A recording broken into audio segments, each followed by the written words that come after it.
I want to start with just a super brief summary about NISAR. And so NISAR, we believe, is an unprecedented Earth observation instrument that has a lot of fantastic capabilities, that many of which you are aware of. So one of them, of course, is NISAR is using synthetic aperture radar, which will make it weather independent and 24/7 capable. So it's a true sort of monitoring instrument that will be able to monitor the planet every 12 days. So we have exact repeats every 12 days with high resolution synthetic aperture radar images. NISAR uses a mode that's called SweepSAR, which will allow it to create high resolution images at the sort of 5 to 10 meter image quality across a quite wide swath of about 250-ish kilometers.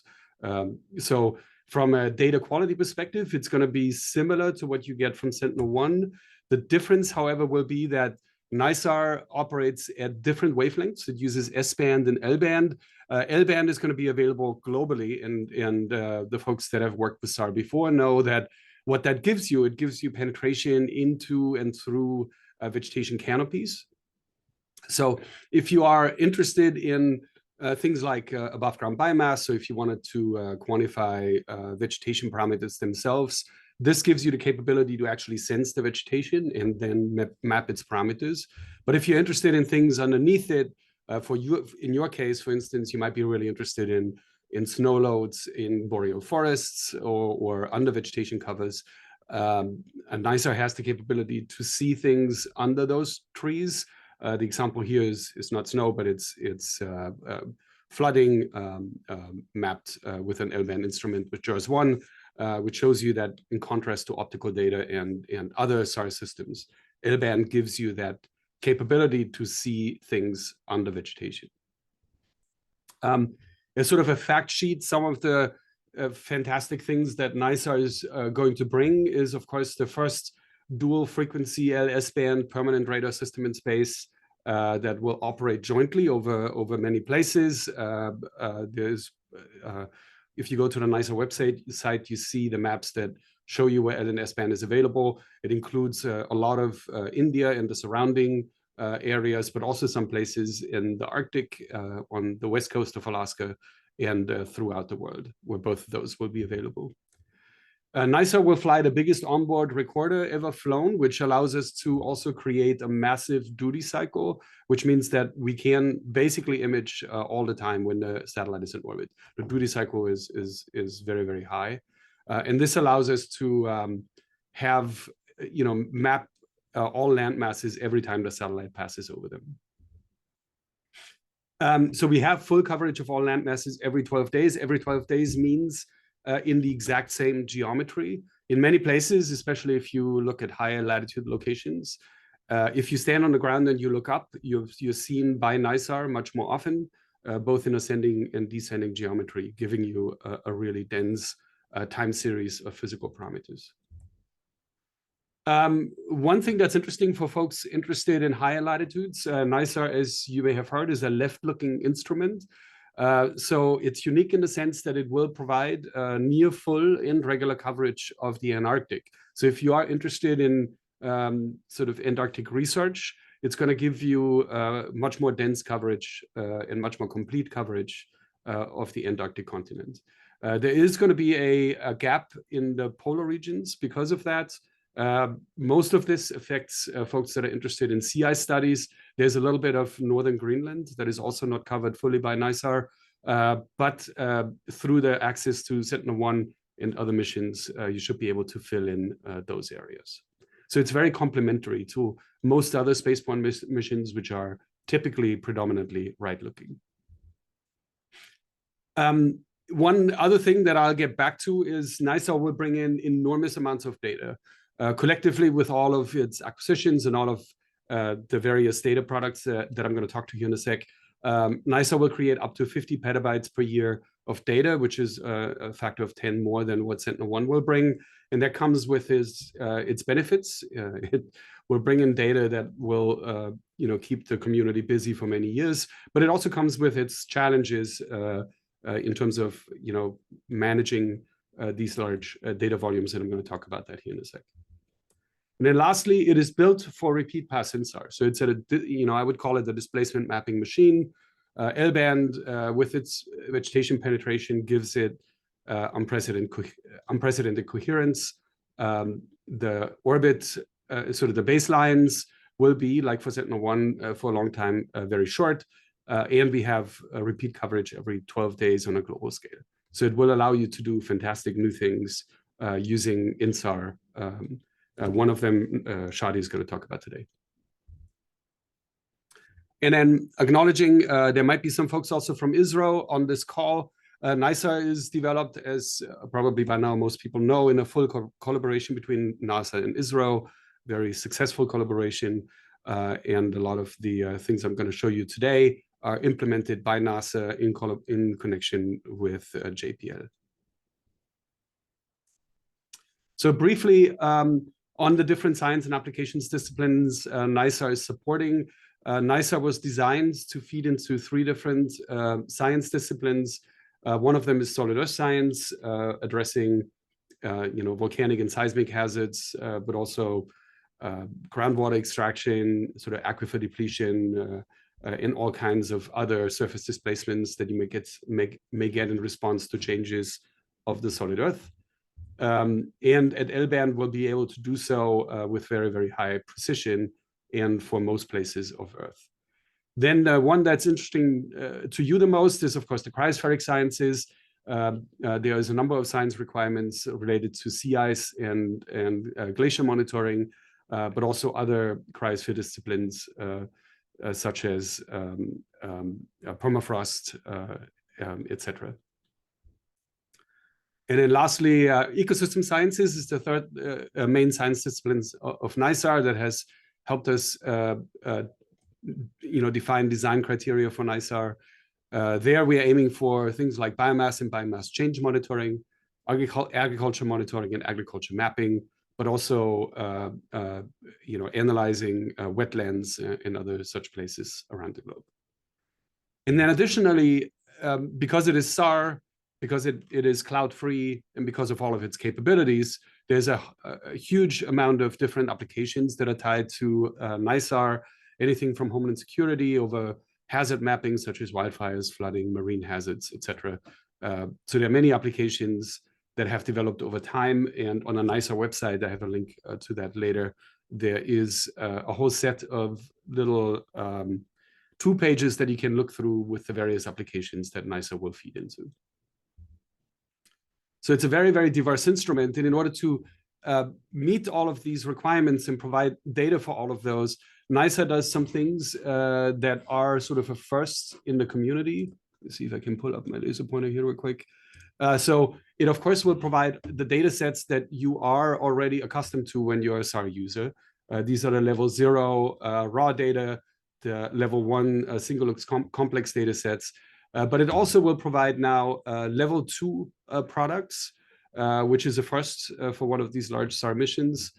So there will be geocoded SLCs and multi-looked and geocoded polarimetric data. There is going to be RTC images that are made available for every single overpass. And there are multi-looked geocoded interferograms.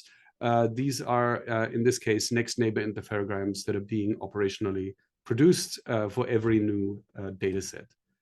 In addition to that, there will be data produced over validation sites for a range of different science disciplines and science drivers. So we have woody biomass estimation, vegetation disturbance, wetland, cropland area maps, ground deformation over validation sites, change detection maps, and so on, ice velocities. These will be created over only the validation sites. However, the workflows that are behind the products that are available over validation sites, they are publicly accessible. I have a link with a QR code later. And so if you want to get your phones ready, there's a number of QR codes in that presentation that you can look for. And then furthermore, based on NISAR data through additional funding through the Satellite Needs Working Group, there are additional products that are being created. There is a global soil moisture product coming out of NISAR at 200-meter resolution. This one will be operationally processed in the Sahara. That same product will have a 500-meter resolution. And then through SNWG, there are also additional products such as surface water extent, disturbance maps, and deformation maps that were funded through a separate line item that will use NISAR data to create these level 3 and 4 products. So the data product suite you get from NISAR is unprecedented compared to what other missions have provided. So all of these data sets will be available to you through the services of the Alaska Satellite Facility. So I am here in part representing the NISAR science team. I've been a member of the science team for many years, and here to represent the Alaska Satellite Facility as their chief scientist. ASF, if you don't know, is one of 12, I think, NASA DACs, Distributed Active Archive Centers. So NASA hosts and distributes its data through this distributed set of archives. ASF is the data center for SAR data. We've been around as ASF since 1991. We were originally created as a ground station. The reason for that is our high latitude location, which gives us more access to polar orbiting satellites. And so we were created in Fairbanks for two reasons. One of them was Fairbanks at the time was the northernmost location in the United States with stable power and stable communication, internet communication. But then also we were associated with the university to have a connection to the research community. These days, probably you know ASF mostly as a data center. We currently have somewhere between 22 and 23 petabytes of SAR data in the archive, and most of which is in the cloud. So we are a cloud shop, and partly because of NISAR, because of the large data volumes that NISAR brings. We have data back to CSAT, so this QR code here gets you to the ASF search client, which will be the place where you also find NISAR data. And we host the global Sentinel-1 archive, and we'll also host all of NISAR data. So to be able to give you and provide you these data sets effectively, NASA has actually spent quite a bit of money to revamp both of its downlinking system and its data distribution system. So on the downlinking side, NASA has upgraded its near space network to add 4 Ka-band capable downlink antennas. One of them is here in Fairbanks. This helps us stem the large data volumes and data rates that NISAR is going to provide. And then on the distribution and archiving side, NASA has moved its archives into the clouds to provide efficient access to these very large data volumes. And for NISAR specifically, JPL and ASF has worked very closely together to have a co-located space in the cloud where NISAR data will be processed and distributed from the same location to avoid data movement as much as possible. And then out of the cloud, then ASF has developed methods for easy discovery of data and access of data, but we also have some services in place that you can use in connection with NISAR and some training materials that I briefly want to talk about. So first QR code, if you're not familiar with NISAR search interface, or if you are familiar with it, NISAR data will be available through ASF's flagship data discovery interface, Vertex, that you see here on the screen. So right now, if you're using ASF data from ASF already, it's the same interface that you currently are using that will also host NISAR data. It allows for efficient search and discovery of all of ASF's holdings, but it's a bit more than just a discovery tool. It provides some additional SAR-focused tools to help you configure your perfect InSAR stack for SBUS. It also has some on-demand services for Sentinel-1, and we envision some also for NISAR to do on-demand processing of additional products that you don't get from the sensor directly. And of course, you can download these data sets out of Vertex efficiently using a multi-threading capability of the browser. So we have an interface. Vertex is sort of the graphical user interface to discover all SAR data. But if some of you may not know, we have also a search API and a search Python package available that allow you to access all data sets and do the same things you can do in Vertex in a more programmatic interface. So the QR code here gets you to documentation for how to use those two services. And I know some of you may be using this already in your notebooks and your Python scripts to access and work with SAR datasets more programmatically. So please play with those. If you have questions about them, contact me or ASF directly. In terms of data distribution and data access, ASF has committed to make NISAR data accessible, whatever your usage pattern is. So if you want to work in the cloud, fantastic. If that's not your thing and you want to work locally, we have, for folks that want to work locally, we have, through the services of the cloud, very high bandwidth data download capabilities. Currently, we can support distribution of up to 10 petabytes per month of data out of the cloud with very, very high throughput capabilities. If you want to work in the cloud, there's some additional benefits you can reap. We have been able to make direct bucket access available to you. So if you're in the cloud, you can access the data sets in its AWS S3 bucket directly using temporary AWS access keys. This gives you super fast in-region network bandwidth access to these data. You won't actually have to download them. You can access them in place, and you can facilitate and use all the open source tools such as Xarray, GDAL, Earth Access, and all these tools that you may be familiar with on these data sets. On the services side, we have ways for you to work with these data sets in the cloud, start to finish, basically bring your research to the archive. We have a service called Open Science Lab, which is a sort of a discovery data analysis platform specifically for SAR data that sits right next to the ASF archive. Technically, it's a Jupyter Hub setup, so it works using Python and Jupyter notebooks. Because it sits right next to the archive itself, it gives you free and direct access to SAR data in the cloud. It supports custom conda environments. So if you want to develop your own code and make custom environments for your different notebooks and notebook suites, that's fully supported. Every user gets persistent cloud storage with OpenSAR Lab, which then allows you to work with these data sets start to finish and do your research in the cloud. But more importantly is it has a library of SAR data recipes that comes with the service. So it's more than just the Jupyter Hub that sits next to our archive. It has a lot of already available data recipes available to you, which will accelerate your research and make sure that you hit the ground running and can dive right into your research. So it's more than just a Jupyter Hub. It comes pre-installed with all these tools and workflows.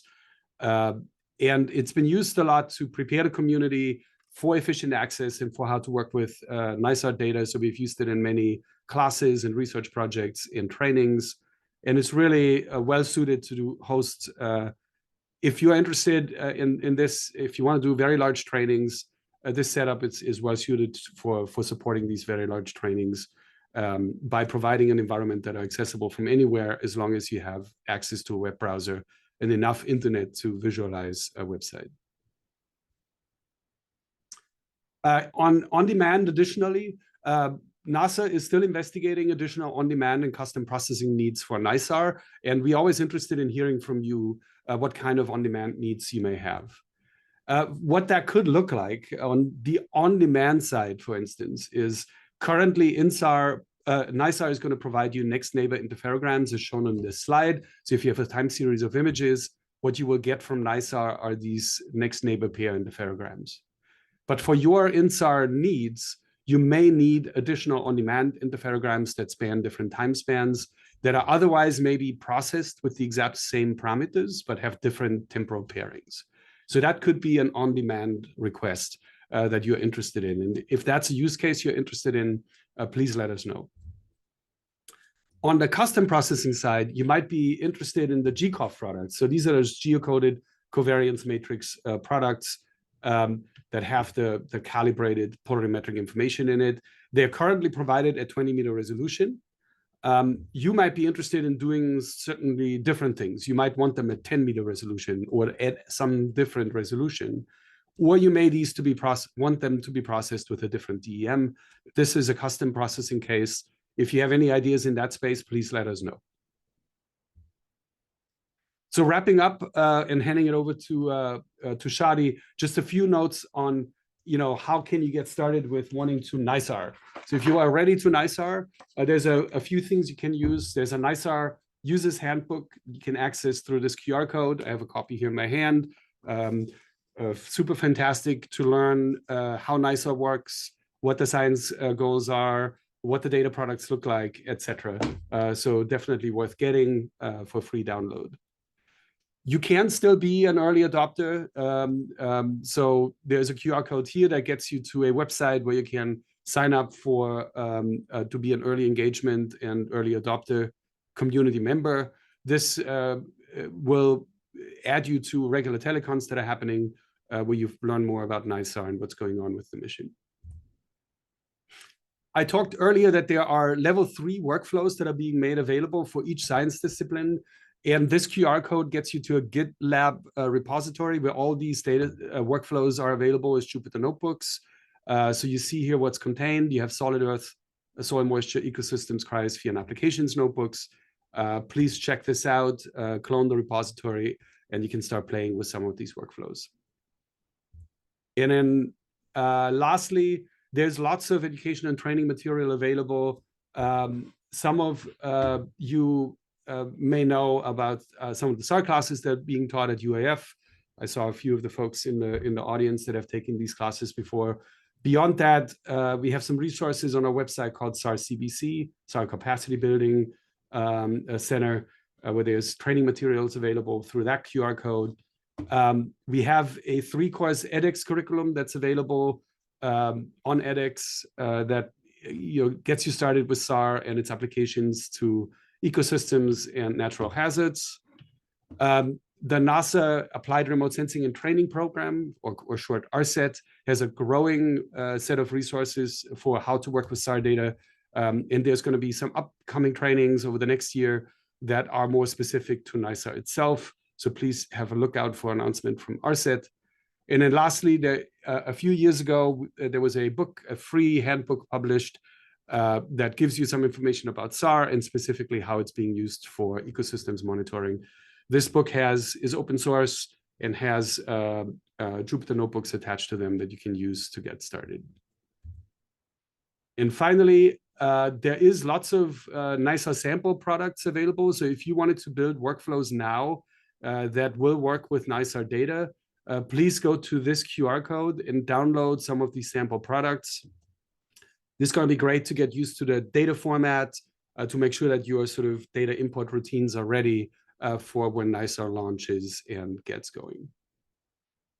And that's all I had today. I'm saying here on the slide that the launch is soon. I don't have a quotable date, but I know that the launch is going to come up soon, and there's going to be more information from ISRO coming toward NASA here very shortly about the actual launch date. So also for that, stay tuned. I would expect that a launch date announcement is only weeks away. And with that, I stop and hand it over to Shadi. And thank you for your time. Thank you, Franz. And now you guys are wondering, how does this connect to snow? And that is what Shadi is going to tell us all about. NISAR, all these data products that Franz described so eloquently. And Shadi is going to connect them to seasonal snow and tell us about some of the research that's been going on around the world with InSAR and hopefully with NISAR in the future. So welcome, Shadi Oveisgharan, everyone. Yes, thanks so much. Thanks, Franz. This was a very nice overview of NISAR and ASF data. So I may go over some of the things that you talked about, but I think repeating it doesn't help. But that makes my life hopefully easier. So yes, hi everyone. I'm Shadi Oveisgharan from Jet Propulsion Lab. I have been part of the NASA L-band working group for a couple of years.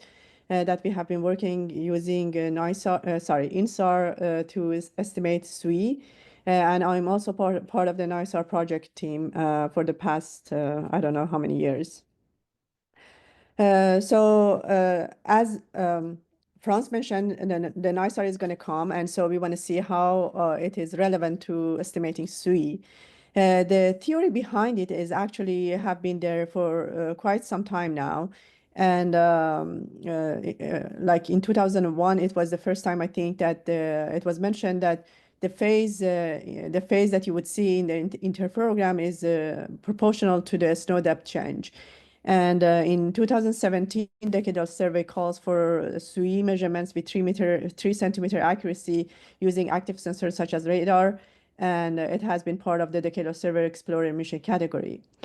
In 2015, it was the first time that it was shown that basically this method may work. It was a tower-based repeat pass interferometry at X-band, doing the revisit of 10 minutes of the radar of the InSAR measurement, and it showed that it actually can measure the SUI change going through the time series. In 2022, another group also did a tower base, but this time with the multi-frequency LSC and X-band over open and clear areas, and they basically used the 12 days data to just be a representative of NISAR, and they showed that for using L-band they can get about 6 millimeter accuracy, and when combining all the data they can get all the way to 4 millimeter accuracy. So all of these were great, showing that actually this method may work, but it was like it's tower base, and it was like over on some open and clear area. So more wider area kind of data was needed to verify this. So all this success make this a SNOX campaign that some of our colleagues worked through hardly to make it happen.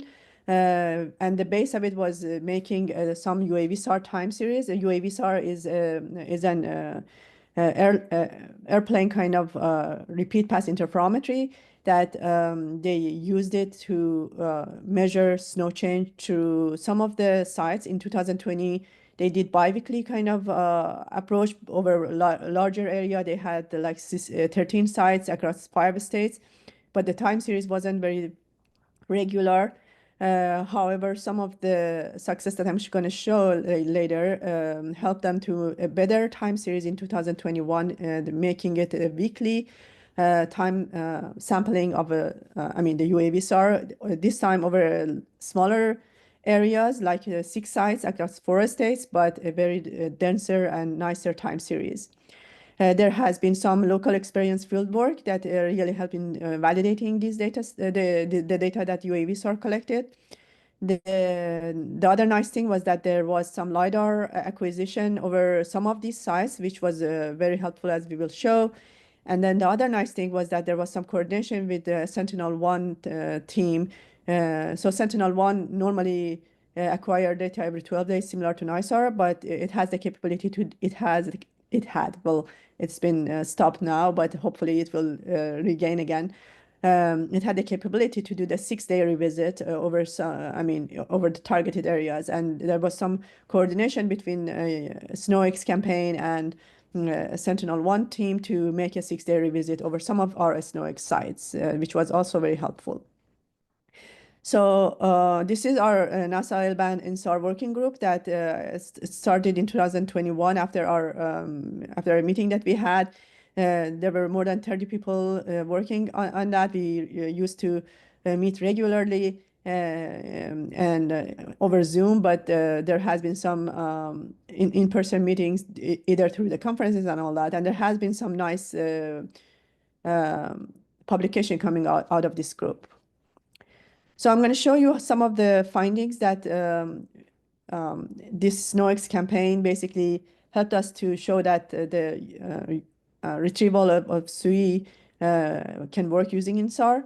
So the first one is over Grand Mesa, which was very successful. So this one was, the image that you can see is a very small region over Grand Mesa that has no vegetation.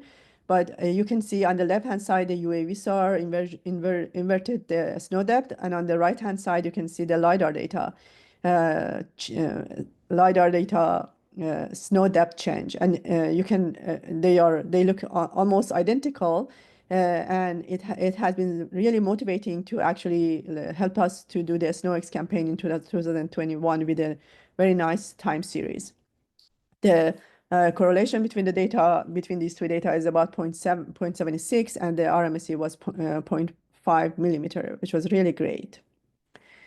The other finding that we had was over the northern Colorado. So these are all my colleagues' works. So on the right-hand side, you can see the terrestrial LiDAR scan, and then on the right of it is the UAV-SAR delta 3. And you can see the resemblance between the two images over here. There has been a very good correlation between them and all that, except one of the days that the correlation was very low and the resemblance between the data wasn't quite good. There has been some ground penetrating radar over this area, this SNOX campaign, and you can see that they are spread, but the spread is very similar in most of them. The median difference is about 2 millimeter, and there are areas that have lower coherence. They were not that successful again here too. Over GMS Mountain, Jack work basically show that we not only can see the SUI gain, it seems that the SUI loss can be also shown. He compared it with some of the Landsat data and showing that like where we are losing, it seems that also the InSAR is capturing it. And he showed that the 9 a.m. acquisition makes things better normally because it's colder and the snow is sort of refroze. The other work was over Idaho that they showed that basically, again, the retrieved SUI has an RMSE of 0.1 meter and the correlation of 0.8. They also compared the data, the retrieved SUI using the UAV-SAR with the snow model, and they showed that there is a good correlation of 0.6 and the RMSE of 0.0, about 2 centimeter RMSE. And they also show that, for example, in areas that there has been, I mean, they are in higher elevation and the lower snow melt, there is a better resemblance between the snow model and SUI change. And so this is the difference, the RMSD of the snow model and SUI, the SUI retrieved by InSAR.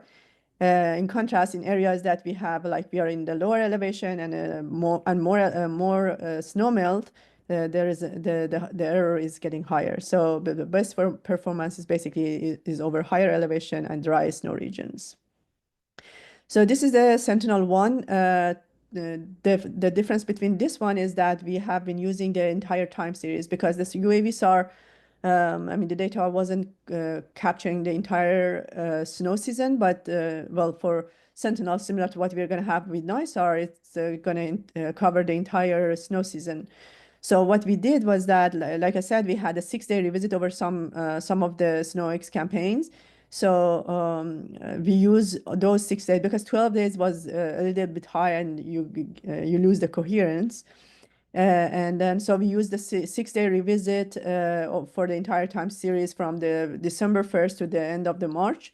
And we compared the delta SUI, the retrieved delta SUI using Sentinel with the actual SUI change using the in situ station. Because Sentinel frame, similar to NISAR, it was huge, like about 240 kilometers. It covers a great number of in situ station. In this case, it was 32 stations. So they are spread through the entire 240 kilometers by 240 kilometers. So it's a quite good spread of SUI change between these things. So we compared for these 32 stations for the entire time series every 6 days. And here you can see the comparison between the Sentinel-1 delta SUI and the station delta SUI. We saw a correlation of 0.8 and RMSE of 0.93. So as hopefully you got it so far, the InSAR measures the delta SUI, meaning the SUI change between one acquisition to the other. So we have been comparing these together. However, if we add these delta SUIs, we can get the total SUI at any specific point. So that's what we did. We start from the beginning of the season, like December 1st, and we add up the delta SUIs to get the total SUI at any specific time. And when we compare it with the actual SUI, so this is the blue one is the in situ delta, the in situ total SUI, and the red one is the retrieved Sentinel-1 SUI. For 9 of the stations, we see a very good comparison between the in situ and Sentinel-1. In the other 15 stations, we saw that even though the pattern is very similar, they are correlated, they start diverging. And we think this is because of the phase ambiguity of Sentinel, which is relatively about 2 to 3 centimeters. So that's why we think we saw this divergence. The other nice thing is that, like I said, we had some LiDAR data over some of the snow sites, SNOX sites. So on the left-hand side, you can see 3 of these LiDAR data that was acquired, but it's not between the 2 different dates. So it's just one acquisition. So for example, this one is acquired in March 15 of 2021. So what we did again is that we added up all the delta SUIs from the December 1st all the way to the closest date to the LiDAR acquisition. And you can see the resemblance between what the Sentinel-1 is giving us and what the LiDAR data is giving us. And the correlation between these 2 data sets, you can see it's somewhere between 0.5 to 0.66. So it was very promising that it seems that this method is actually working. So basically, the our InSAR working group findings was that it has some limitations. First of all, it seems that it's working over dry snow or frozen snow. So therefore, we think that the NISAR 6 a.m. Will work better for us than 6 p.m., which is warmer weather. The challenges is that, again, temporal coherence and phase unwrapping would be very challenging. The analysis that we did over UAV SAR data, so we had the 6-day and 12-day revisit.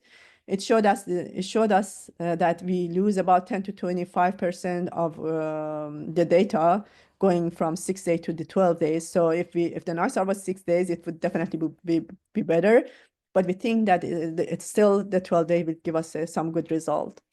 It seems that also the shallow snow might not work that good based on the UAV SAR analysis that one of our group did. And we still need to see how the liquid water content will impact our retrievals.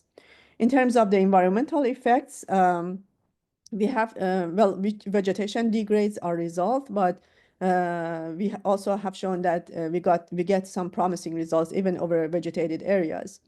And the very interesting part is that the retrieval performance is normally better in colder temperature than warmer. So this is like normally if your temperature is like between minus 15 to 20, it's better, like minus 10 to 15 also good, but warmer than that is, you start seeing the degradation of your result. So in terms of spaceborne, at present, we have Sentinel-1 right now. We are hoping that they can make it to 2 satellites so that they can make 6-day revisit.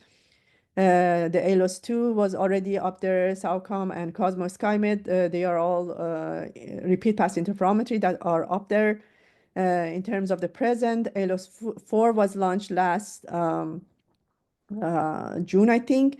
And the NISAR, hopefully, like Franz mentioned, it's going to be launched pretty soon. In terms of future, Roselle ESA is working on Roselle, which is going to be very similar to Sentinel, but at L-band. In terms of NASA, we are hoping that we have a kind of a NISAR follow-on with some maybe more capabilities as SDC. And there are some Hydroterra and Tandem-L that are also in hand right now. So I think these ones, you have seen it through Franz. I'm just going to say that NISAR is nice because it's going to be all weather and day and night. And it has a very huge discipline, science discipline in terms of biomass, global ice sheets, hazards, aquifer, changing the pumping of the water and agriculture. So all these, and even more than that, are in the science discipline of NISAR. In terms of status, it was supposed to be launched last January, but there was some thermal issues that it needed to be fixed. Current launch, as Franz mentioned, is just going to be soon, and hopefully May, June. They're going to announce it hopefully soon. The first light images are going to be day 60, and the continuous global data, science global data would be day 90. And so we think that the first snow data that we're going to get over Northern Hemisphere is going to be 2026 snow data. Some of the, again, Franz mentioned this, but in terms of what is important for us as a snow community is that it has L-band and S-band, so it can penetrate through vegetation and hopefully give us a better results compared to Sentinel over vegetated areas. It has 12-day repeat pass, and the resolution is somewhere between 3 to 10 meter. The other thing is that right now it has the 3 years NASA and 5 years ISRO science operation. So we'll see if it works. We need to think about something that's going to come after that. Franz showed this. I'm not going to get to detail of it, but the main thing for me for this slide is that the one that probably is more relevant to us is this multi-looked and geocoded interferograms that I'm going to talk about it more. So this is the one that we are going to be more, I mean, it would be more useful for us to look into. For level 3 and 4, we're not going to have it, at least for the first, I mean, for what NISAR currently has in its plan. However, the level 3 and 4 of some of the outcome of the satellite needs working group is something that we, as a snow community, can work through it to just maybe we can make it also a global snow product coming out of it. So through Opera, they have done this, like the surface water extent and things like that they're going to produce. And through NISAR, they made it happen to have the global soil moisture. So we need to find a path to maybe have all these things for our snow community. This is some of, so this is also the ones that are relevant to us. Like I said, it's going to be 12 days global interferograms. However, the global, the geocoded unwrapped interferograms are going to be, so it's going to be this one. It has 80 meter resolution, and like Franz mentioned, it's just going to be nearest neighbor interferogram. So if you want more than that, so longer time series 24, 36, and I think in some of the areas that the coherence doesn't drop that much, we definitely need to have these. The better resolution over areas that are, I mean, most of the snow is over mountainous regions. So I think higher resolution is also very relevant to our community. For these ones, we need to develop them. So maybe it can be through ASF that we can make it through NASA to make it over there, or some other way that we can do it. So NISAR for snow community, the launch is closed. We're going to have the 12 days, 80 meter resolution. It will be incredible time series. UAVSAR has shown it that L-band InSAR is sensitive to SUI change. And the Sentinel-1 time series actually show that we can actually add them up and come up with the total SUI. So it's going to be a great great data sets for our snow community. The advantages is that we're going to have the 80 meter resolution every 12 days. The large frame cover, because again, it's about 240, 250 kilometer swath, I mean, the frames. So it covers a big chunk of snow stations that we can compare for validation. The temporal coherence, we are expecting it to be higher at L-band compared to C-band. And the ambiguous delta SUI, that the divergence that I showed you at L-band is going to be better compared to Sentinel C-band. And then other nice thing is that it propagates through the vegetation much more compared to C-band, which is another advantages of NISAR. The limitation is that the C-band is more sensitive compared to L-band in terms of delta SUI. And NISAR will collect every 12 days, whereas Sentinel had the capability to do that every 6 days. So, but we're going to have the SDC in the future, so we'll see how it forms. And then in terms of opportunities, this is going to be, I think, sort of my last slide. is that the NASA THP 2025 funded 4 to 10 of the proposal to use NISAR data, which was great. And we think that it's going to be very helpful for our community to do all these studies. So hopefully some of these teams will develop some software or software workflow or notebooks to generate InSAR, and maybe it will be transferred to ASF that everybody can use it with hopefully desired special resolution and time sampling and all that. In the past, we have this UAV SAR tools that was developed by some of the students, and all the students and postdocs were able to use the SNOX data, which was great. So these kind of things really help. LiDAR is shown to be really a good resource to quantify the sources of error that we're going to have. We hope that NASA headquarters or water management agencies fund a 2026 LiDAR time series simultaneous with NISAR acquisition. So another thing that we can work through. And targeted field observation, it would be also very helpful in terms of the temperature, density, and melting and all that. In terms of the global snow product, we think that either the satellite need working group can help us to make this happen, or we are also hoping that we can have some science team members that can go into the NISAR science team and can work onto a snow product, at least on a kind of on-demand product. And we, as a community, I think we need to work on the next decadal survey and the future missions such as SDC that are going to be NISAR follow-on. So in summary, it's going to be a huge opportunity for our community, but there are lots of work that we need to focus on. So NISAR is almost here, and like Franz mentioned, we are all waiting for it. Thank you, everyone, for listening.